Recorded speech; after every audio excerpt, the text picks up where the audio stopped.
Hey YouTube, this is TCG Shack here, and this is Perfecting Scraps Part 5. Now, this part will be on the cards that work well with the Scrap deck, no matter which one you run. Scrap Keeper, Scrap Swarm, Gear Town, variants. You've got a few. So these are cards that work well with them all. First one, starting with the monsters, is Summoner Monk. This card is basically a staple in Scrap decks, since you run high spells, and Summoner Monk will basically give you a level 8 synchro straight away. This is why it became a staple, as what you do, summon, it'll be changed to defense, discard a card, which means like Scrapyard, which will basically be to search out a scrap monster anyway, even a Scrap Swarm if you've no use for it, or any other dispels. This will basically give you a level 8 and access to any level 8 you decide to run of any of the staples.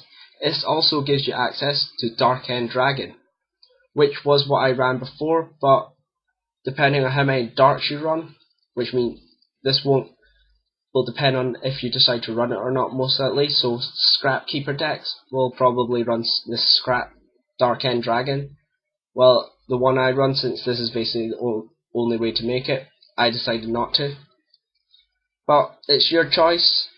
Summoner Monk, staple in Scraps. The next one is Morphing Jar. Now Morphing Jar, since your Scraps, you like to get stuff in the graveyard, and also because you can get bad hands with Scraps, this card will help you redraw your hand when it's flipped, and give you another chance to get the cards you want, so you can send your beasts to the graveyard, and if you draw into Chimera with this effect, you'll be able to make a dragon next turn. This can also screw up your opponent as well. If they have good hand and they decide to attack, they have to discard everything that they had. So this card works really well in Scraps as well. The next card is the last monster in here, and it's Level Eater. Level Eater, this is basically one of the few decks you see Level Eater getting run. What this does is, you select a level 5 or higher monster on your field, lower its level by 1, and special summon Level Eater. What that does is, it gives the dragons unlimited food fodder for them, since once you've synchroed, the level of your dragons do not matter. So you'll be able to do it with Scrap Dragon a total of 4 times, and with Scrap Twin Dragon a total of 5 times. What also makes this good is, if you have multiple dragons, you can use Level Eater's effect multiple times, basically clearing the field and basically giving you an OTK if you manage to do that. Next one is the spells. First one, Econ, or full name, Enemy Controller. This card works really well in Scraps, as what it can do is it can change the position of a monster that change position of one of your opponent's monsters.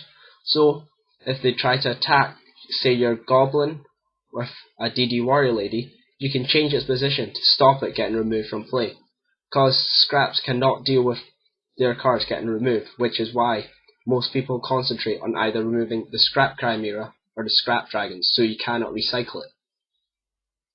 Also, what this can do is, with Searcher always coming back from the graveyard, you can use that as tribute fodder for Enemy Controller. What that does is, it steals your opponent's monster for free, basically. Well, not for free, but you'll have to use this card. But what that will do is, it will give you a +1. Since you got the Searcher for free, they had to destroy your Scrap card, That provides a 1-for-1. You get a scrap searcher back, giving you a +1. That alone, use this to tribute that searcher which you got for free to steal their card. So this is basically, for scraps, a free brain control. Doing this, you can also use that to tribute fodder for golems, dragon fodder, or synchro into whatever you want. So it's an excellent card to run in scraps. And with goblins staying on the field, that also provides another way to steal their monsters. The next card is Foolish Burial. Scraps always need a lot of their cards in the graveyard, so Foolish Burial provides that. You can send Beast to the graveyard quickly, so you can summon the Chimera to make a dragon. You can also use this to get Lev Leader into the grave for the dragon fodder, or put the Searcher in the grave so it can be abused. This also works once you're in control, is if you put a golem into the grave, so when the dragon dies, you can bring out a golem to remake another dragon. Last card, Royal Decree. Since the scraps have horrible trap support, you can run Decree as your main traps.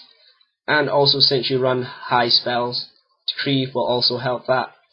This card in your scraps makes you able to play safe, since they won't be able to Solemn Warning, Solemn Judgment, Bottomless, Mirror Force, etc. your cards, meaning you can safely tribute or anything into the dragons. They can't do anything unless they have, say, a Book of Moon, which is now at 1. And when Book of Moon got put to 1, everyone thought scraps would do extremely well. This stops the other cards that stops the scraps. So, Decree is ran a lot in scraps. Either that, or you run the staple traps, say like Solemn Warning, Solemn Judgment, Mirror Force, and all that. That's the last card. Those are basically what's in almost every scrap deck. Decree is one of the optional ones, but in my opinion, I say scraps with Decree is a really good build.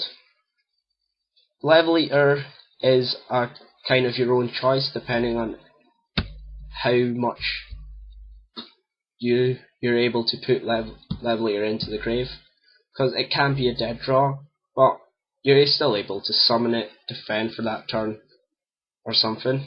It's your own choice. So that's that. See you, YouTube.